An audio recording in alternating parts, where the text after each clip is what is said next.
Good morning students. बेटा कल हमने पार्ट फोर्थ में स्टडी किया था अबाउट करंट डेंसिटी, जो किसी पॉइंट की करेक्टरिस्टिक्स है, ना कि फॉर द होल कंडक्टर, और जिसको जे लेटर से रिप्रेजेंट किया था, and that is equal to I by A. Current flowing in a unit area, per unit area कितना करंट फ्लो कर रहा है उसी को ही हमने करंट डेंसिटी का नाम दिया था, और जहाँ से J equal to I by A cos theta, और इसको हमने लिखा था I equal to J vector dot A vector. और फिर इसके बिहाफ पे हमने बात की थी कि यदि एरिया कांस्टेंट है तो क्या होगा, करंट कांस्टेंट है तो क्या होगा, और जे कांस्टेंट है तो क्या होगा। और एक हमने एग्जांपल लिया था जिसमें जो लेंथ है करंट उसके कॉरस्पॉन्डिंग फ्लो कर रहा है, और एरिया जो लेंगी वो उसके एग्जैक्ट परपेंडिकुलर। और उसके बिहाफ पे हमने क्यूबॉइड का जो फेसेस हैं उसके कॉरस्पॉन्डिंग रेजिस्टेंस की वैल्यूज़ लिखी थी। देन आफ्टर कंडक्टेंस क्या है, कंडक्टिविटी क्या है, जे सिग्मा ई में रिलेशनशिप जो है वो क्या होगा, और इस तरह का क्वेश्चन जो है हमने वो डिस्कस किया था। और रजिस्टिविटी एंड इलेक्ट्रॉन मोबिलिटी के बीच में भी हमने एक रिलेशनशिप ड्रॉ किया था। And now we have the part fifth, that is the combination of resistors, कि रजिस्टर्स को किस तरह से हम कंबाइन कर सकते हैं। जैसे हमने इलेक्ट्रोस्टैटिक्स में कैपेसिटर स्टडी किया था, जिसमें पैरेलल कम्बिनेशन जो आया था कैपेसिटर का वो आया था CP, C1 plus C2 plus C3, और सीरीज कम्बिनेशन आया था बच्चों 1/CS equal to 1/C1 plus 1/C2 plus 1/C3। वहाँ हमने चार्ज के बेसिस से बताया था कि चार्ज जो है फ्लो कर रहा है वो सेम है, पोटेंशियल डिफरेंस जो अलग अलग है, और यदि चार्ज अलग अलग है पोटेंशियल डिफरेंस सेम है तो वो हमारा पैरेलल कम्बिनेशन था, और charge same series combination same. उसी तरह से now we have the combination of resistors, that is series combination, and the second one is parallel combination.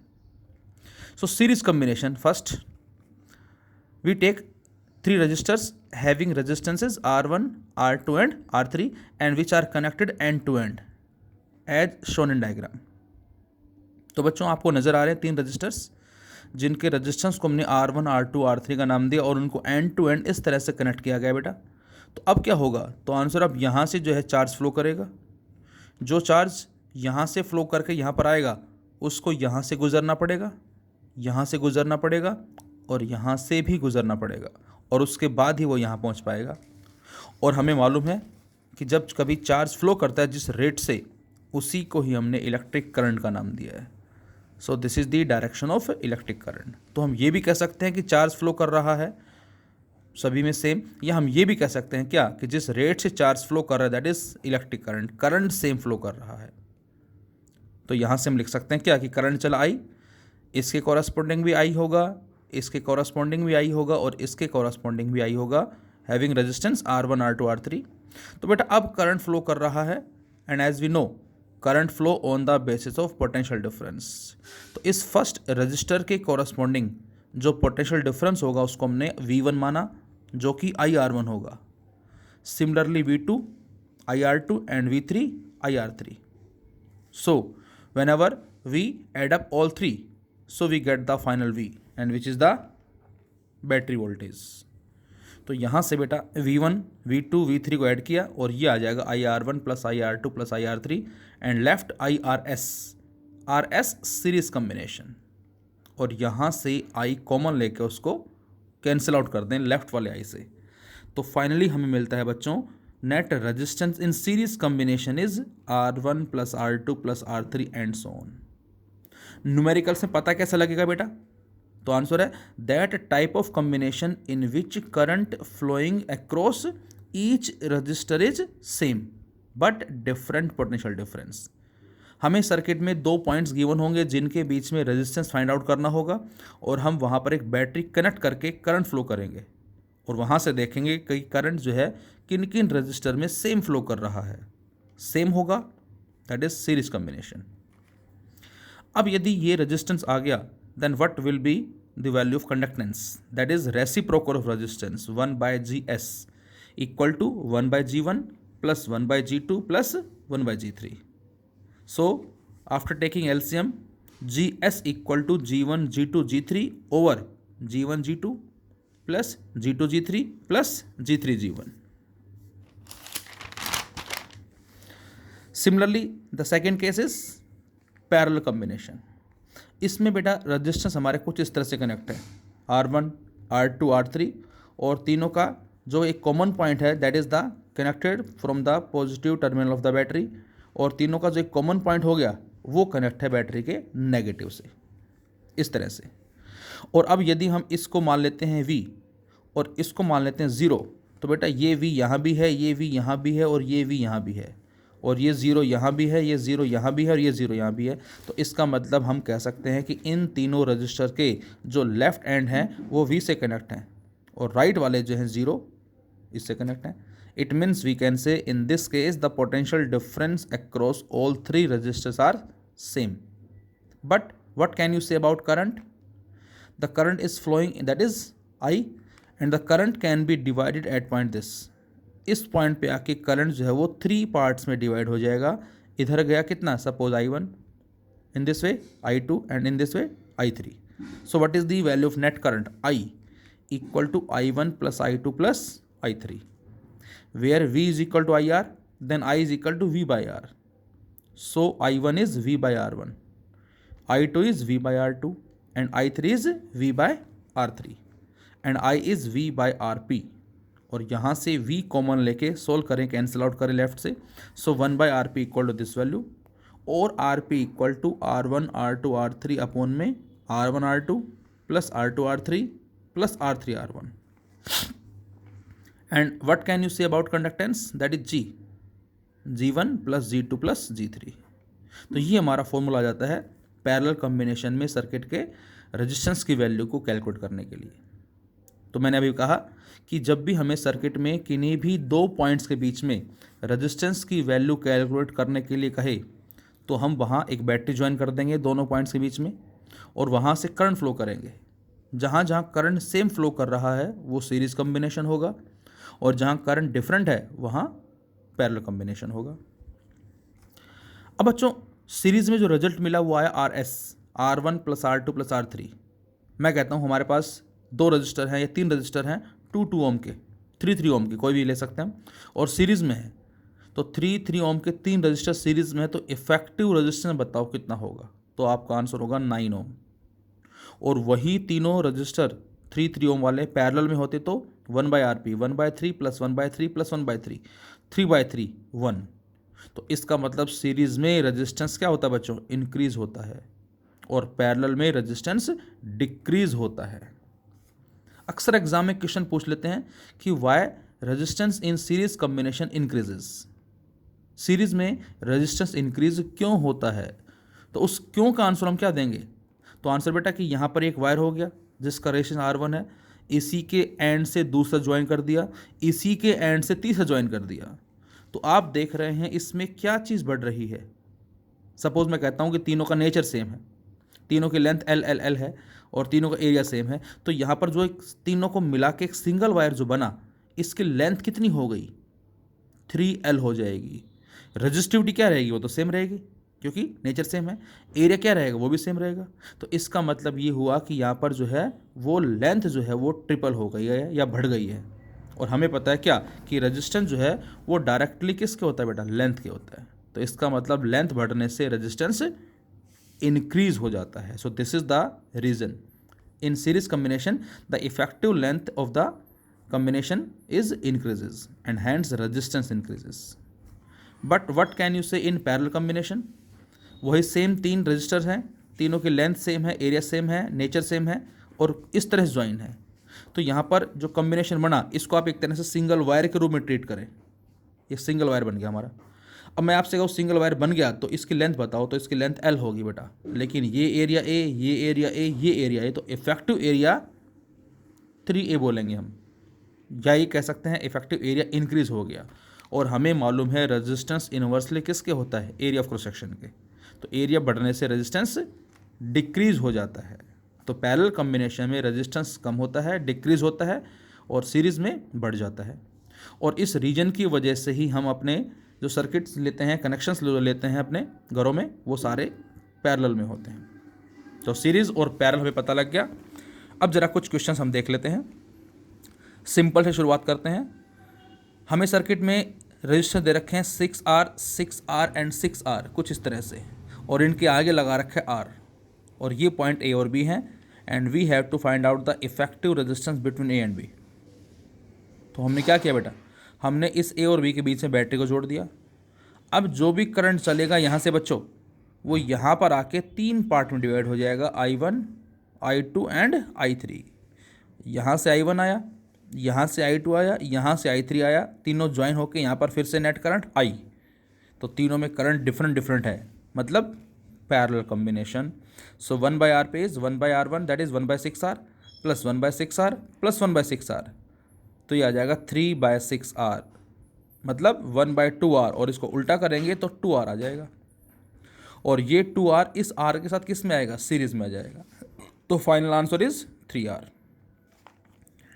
इसी में ही हमें एक सर्किट दिया जिसमें हमें कुछ डायग्राम दे रखा है इस तरह से, 3 ओम 3 ओम 3 ओम 4 ओम एंड 6 ओम, और ये 2 पॉइंट दे रखे हैं A and B, and we have to find out the effective resistance between A and B। तो वही सेम काम हमने किया, बैटरी ज्वाइन कर दिया। नो मैटर आप बैटरी ज्वाइन यहाँ से पॉजिटिव यहाँ से नेगेटिव कर रहे हो या उल्टा भी कर सकते हो आप, आंसर जो वो हर केस में हमें सेम मिलेगा। अब यहाँ से करंट चला I, और वो करंट यहाँ पर आके 2 पार्ट में डिवाइड हो गया। हमने माना इधर गया I1 इधर गया I2, तो इसका मतलब इस पॉइंट पे करंट का डिवीजन हो गया है।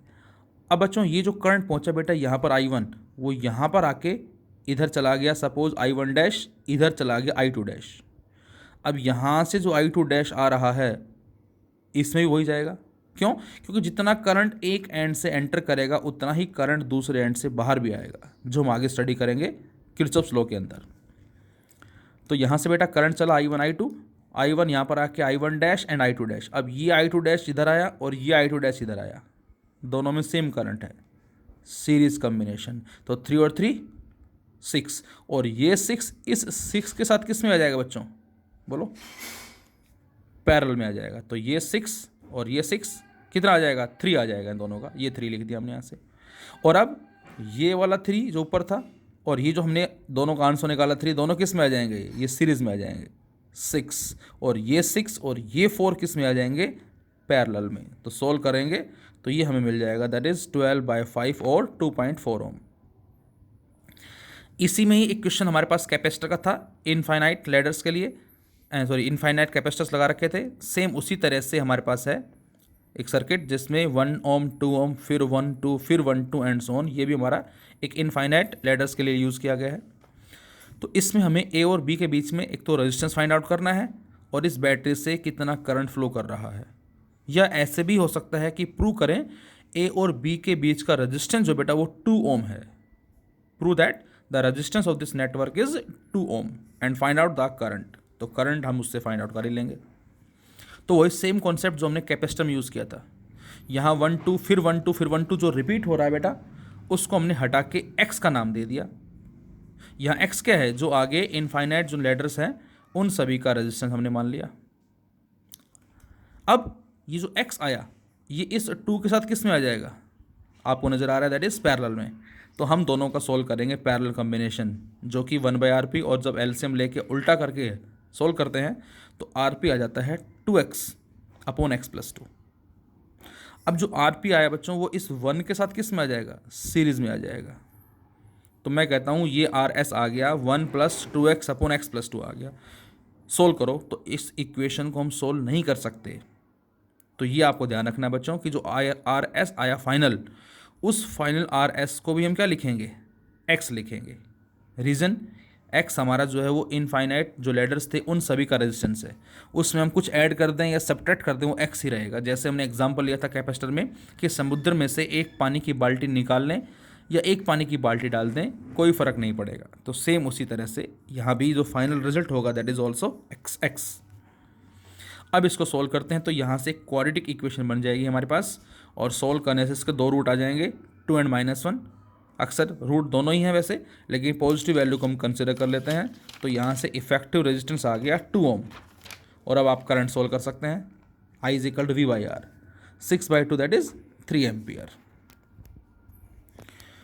नाउ हमें डायग्राम दे रखा है कुछ इस तरह से, एक एलिमेंट है टाइप में, और उसकी जो लेंथ है वो सर्कल का 1/4 टाइप की फॉर्म में हमें नज़र आ रही है। इसकी हाइट बेटा h दे रखी है, इनर पोर्शन रेडियस a है, आउटर पोर्शन रेडियस b है, और करंट कुछ इस तरह से फ्लो कर रहा है। इधर से करंट ऐसे ऐसे ऐसे, ये और ये, in this way, and we have to find out the resistance of this small piece. इसको हम ए बी बोल सकते हैं, A B is the small piece, so we have to find out. तो बच्चों ऐसे क्वेश्चंस के अंदर हम क्या करते हैं, ऐसे क्वेश्चंस में हम x डिस्टेंस पे एक स्मॉल पोर्शन जो है वो कंसिडर करते हैं। जैसे मैंने लिखा है यहाँ पर कि यहाँ से ये a है, ये b है, तो मैंने x डिस्टेंस पे एक स्मॉल थिकनेस वाला पोर्शन लिया जिसको dx का नाम दिया। ये जो आपको डायग्राम नज़र आ रहा है बीच में शेडेड पोर्शन नज़र आ रहा है, दिस वन, इसको हमने dx का नाम दिया। और यहाँ से करंट चल रहा है I। क्या सभी में करंट सेम जा रहा है? तो आंसर नो। ये करंट जो I नज़र आ रही है कुछ ऐसे फ्लो कर रहा है, इस तरह से। ये I1 हो गया, ये this one I2, I3, I4, इस तरह से करंट जो फ्लो कर रहा है इन दिस वे। तो इसका मतलब यहाँ पर सभी पार्ट्स में करंट अलग अलग है, so we can say this is the parallel combination. तो सबसे पहले हम इस स्मॉल जो हमने शेडेड पोर्शन नज़र आ रहा है इसका रेजिस्टेंस लिखेंगे, और हमें मालूम है रेजिस्टेंस होता है रो एल बाई ए। तो इस स्मॉल पोर्शन के लिए जो रेजिस्टेंस होगा डी आर वो कितना होगा, रो इनटू एल। अब इसकी एल कितनी बेटा? तो आंसर ये एक तरह से सर्कल का 1/4 पार्ट है। तो इसका मतलब सर्कल के लिए सरकमफ्रेंस 2πx और उसका 1/4 कर दें तो πx/2। तो πx/2 हमारे पास क्या आ गया, इसकी लेंथ आ गई। और एरिया क्या हो जाएगा इसका, एरिया h इसकी हाइट है और dx इसमें स्मॉल नज़र आ रही थिकनेस, तो इसका h इंटू dx जो हम क्या लिख देंगे, एरिया लिख देंगे। एंड नाउ करंट जो है वो अलग अलग फ्लो कर रहा है, सो ये एक पैरेलल कॉम्बिनेशन को रिप्रेजेंट करेगा। तो यहाँ से क्या करेंगे हम, पैरेलल कॉम्बिनेशन है तो यहाँ से 1/dr, क्योंकि पैरेलल में 1/rp होता है, तो इसको हम उल्टा करेंगे तो ये वैल्यू मिलेगी हमें। और जब इसको हम इंटीग्रेट करेंगे फ्रॉम a टू b और लिमिट्स लगाएंगे तो ये जो वैल्यू आएगी 2h/रो इंटू पाई और dx/x, और dx/x का लोग, और upper limit minus lower limit लगा दें तो ln b/a, और इसको उल्टा करेंगे तो फाइनली आ जाएगा r equal to rho into pi upon 2h ln b/a। This is the answer. इसी तरह से हमें एक सिलेंड्रिकल फॉर्म में डायग्राम दे रखा है, inner cylinder outer inner radius जिसका R1 दे रखा है और आउटर रेडियस जिसका हमें R2 दे रखा है, लेंथ इसकी L है। तो इसमें जो रेजिस्टेंस होता है हमारा दैट इज़ रो L/A। यहाँ ऐसे क्वेश्चंस में बेटा जो हम एरिया ऑफ क्रॉस सेक्शन लेते हैं that is the πr2² minus πr1 का स्क्वायर। जब भी हमें इनर और आउटर रेडियस गिवन हो तो उस केस में हम लिखते हैं πr2 का स्क्वायर माइनस πr1 का स्क्वायर। इसी में ही बच्चों एक नोट लिखा मैंने, again we have two wires which are first join in series and second join in parallel. एक बार हमने दोनों को सीरीज़ में लिया है और एक बार हमने दोनों को पैरेलल में लिया है। तो सीरीज़ में आर एस क्या आएगा, R1 plus R2। What is the value of R1, rho one L1/A1 plus rho two L2/A2। ये दो अलग अलग नेचर के वायर हैं। और आर एस क्या लिखेंगे हम, रो इफेक्टिव L'/A'। ये effective that is the combination effective resistivity. अब यदि आपसे कहा जाए क्या कि जो दो वायर हमने लिए हैं दोनों की लेंथ भी सेम है और एरिया भी सेम है लेकिन नेचर अलग अलग है, तो जब हम यहाँ पर रखते हैं इसको L भी सेम और A भी सेम, तो बेटा लेफ्ट में जो L' है इस L' का मीनिंग क्या होगा, effective length of the combination. और इस कॉम्बिनेशन की इफेक्टिव लेंथ कितनी होगी बच्चों, दैट इज़ 2L। और A' कितना होगा, वो तो सेम रहेगा क्योंकि सीरीज कॉम्बिनेशन है। और इस 2 को नीचे ले जाएं सोल्व करके, तो इस क्वेश्चन में जो इफेक्टिव रेजिस्टिविटी आती है बच्चों सीरीज़ में वो आती है रो1 प्लस रो2/2। ये हमने यूटी में जो है क्वेश्चन दिया था एग्ज़ाम में। और यदि इन्हीं दोनों को पैरेलल में लेते हम तो 1/rp होता, सोल्व करने से ये आ जाता हमारा। और rp को रिप्लेस कर देते हम किससे, रो इफेक्टिव इंटू L'/A', और इसकी वैल्यू रखें हम यहाँ से और उसके बाद सोल्व करते हैं इसको हम। और यहाँ से वैल्यू रखें हम R1 rho one L1/A1, R2 rho two L2/A2 upon R1 plus R2 rho one L1/A1 plus rho two L2/A2। और लेफ्ट में rho effective L dash upon A dash. तो बच्चों इस बार एल डैश क्या होगा, एल रहेगा, लेकिन ए डैश क्या हो जाएगा, 2a हो जाएगा। इफेक्टिव एरिया ये एक तरह से सिंगल वायर बन गया जिसका एरिया डबल हो गया। और सोल्व करते हैं इसको हम, 2 पर ले जाएंगे तो इस बार इफेक्टिव रेजिस्टिविटी आ जाएगी 2 ρ1 ρ2 अपॉन ρ1 प्लस ρ2। तो ये सीरीज और पैरेलल कॉम्बिनेशन में इफेक्टिव रेजिस्टिविटी की वैल्यू कहलाती है। एक बच्चों में राइट सर्कुलर कोन जो है वो दे रखा है इस फॉर्म में, और जिसमें जो एंड रेडियाई हैं वो हमें स्मॉल a और स्मॉल b दे रखे हैं कुछ इस तरह से, और जिसकी हाइट h है, और हमें फाइंड आउट करना है प्लेन फेसेस जो हैं उनके कॉरस्पॉन्डिंग रेजिस्टेंस की वैल्यू क्या होगी। तो ये हमारे पास एक राइट सर्कुलर कोन है, इधर रेडियस हमें a दे रखा है, इस तरफ रेडियस हमें b दे रखा है, h हाइट दे रखी है। तो बच्चों ऐसे क्वेश्चंस में हम कैसे करते हैं देखा जाए ध्यान से। यहाँ ये रेडियस हमारे पास कितना है, सपोज a जो हमें गिवन ऑलरेडी, और ये रेडियस कितना है बेटा, कंप्लीट b। तो यहाँ से हमने कुछ इस तरह से शो किया डायग्राम में ताकि समझना इजी रहे। अब यदि ये a है तो ये भी क्या होगा, यहाँ से यहाँ तक this one also a, complete b है, ये a है, तो ये हिस्सा क्या बच गया यहाँ से यहाँ तक का, that is b minus a। ये हमारा यहाँ मिल जाएगा b माइनस a। तो वही सेम काम हम x डिस्टेंस पे dx में एक स्मॉल लेंथ कंसिडर करते हैं। एक हमने स्मॉल पोर्शन लिया dx, कितने डिस्टेंस पे, x from the end a, ये एंड a हो गया। और अब हम जरा इसका रेजिस्टेंस लिखे कितना होगा। तो रेजिस्टेंस होता है बेटा rho L by A, resistance D R, rho resistivity of the material, L जो कि dx हमने माना एरिया। अब बच्चों यहाँ जो इसका रेडियस हमने क्या माना, आर मान लिया, क्योंकि जब इसको कट करेंगे तो कुछ इस तरह का हिस्सा बाहर आएगा, इस तरह का, ये जो स्मॉल पोर्शन नज़र आ रहा है इसका पोर्शन, और इसका जो रेडियस है वो हमने आर मान लिया। तो एरिया ऑफ क्रॉस सेक्शन कितना हो जाएगा, पाई आर स्क्वायर। इसको नाम दिया इक्वेशन नंबर 1 का। अब जरा डायग्राम में ध्यान से देखें, टेन थीटा यहाँ क्या होगा, इस ट्राइंगल से देखें जरा टेन थीटा की वैल्यू। तो बेटा ये साइड कितनी है, that is b minus A, और ये साइड कितनी है h। तो टेन थीटा की वैल्यू आ जाएगी b minus A upon h। And अब एक चीज़ और, ये डिस्टेंस r है यहाँ से यहाँ तक का, और यहाँ से यहाँ तक कितना हो जाएगा, r plus D R. Reason आपको साफ नज़र आ रहा है क्या, कि ये इस तरह से डायग्राम है जिसमें ये डिस्टेंस है यहाँ से यहाँ तक r, और ये डिस्टेंस कितना है, r plus D R. D R क्या है, डी आर ये स्मॉल इंक्रीमेंट है यहाँ से यहाँ तक का, और ये कितना है बच्चों, दिस द डी एक्स। इसको ऐसे समझ सकते हैं, डी आर जो मैंने डायग्राम में दिखाया कुछ ये वाला, और डी एक्स ये वाला, और ये एंगल भी क्या होगा, थीटा होगा। तो इस ट्राइंगल से मैं कहता हूँ टेन थीटा क्या होगा, D R by D X. तो टेन थीटा की दो वैल्यू आ गई हैं, एक b minus A by H और एक D R by D X. दोनों कंपेयर कर लिया हमने, और जब कंपेयर करेंगे तो यहाँ से dx की वैल्यू आएगी D R H upon B minus A, और इस dx की वैल्यू को रख दे बच्चों कहाँ, फर्स्ट इक्वेशन में। फिर से रेजिस्टेंस लिखा हमने स्मॉल पोर्शन के लिए, स्मॉल लेंथ जो dx मानी है, rho dx by A pi R square, R क्या है, इसका रेडियस माना, इस स्मॉल थिकनेस जो dx मानी है। और फिर हमने टेन थीटा लिखा, एक तो इससे लिखा b minus A by H, और एक हमने इससे लिखा that is D R upon D x, और कंपेयर करके dx फाइंड आउट किया, और इस dx को फर्स्ट में रख दिया, ये आ जाएगा। और अब इसको हमने क्या कर दिया बच्चों, इंटीग्रेट कर दिया। अब आप सोचेंगे हमने पैरेलल वाला क्यों नहीं लिया, क्योंकि इस बार जो करंट कुछ ऐसे जाएगा, ये एक तरह से सीरीज कॉम्बिनेशन को रिप्रेजेंट करेगा, सेम करंट फ्लो करेगा दोनों में। मैं आपसे कहता हूँ यहाँ पर एरिया अलग है, यहाँ एरिया अलग है, करंट डेंसिटी क्या होगी बच्चों, तो यहाँ करंट डेंसिटी J जो कि I बाई ए होती है, J1 I by A1 and J2 I by A2। तो साफ पता लग रहा है यहाँ एरिया ज़्यादा है, area of cross section, current density less होगी। तो यहाँ से अब इसको हम इंटीग्रेट करते हैं, कहाँ से कहाँ, A टू B, और ये इंटीग्रेशन आ जाएगा -1/r, और upper limit minus lower limit लगा के सोल्व करते हैं तो कंप्लीट आंसर मिलता है rho h upon pi into A B. This is the final answer.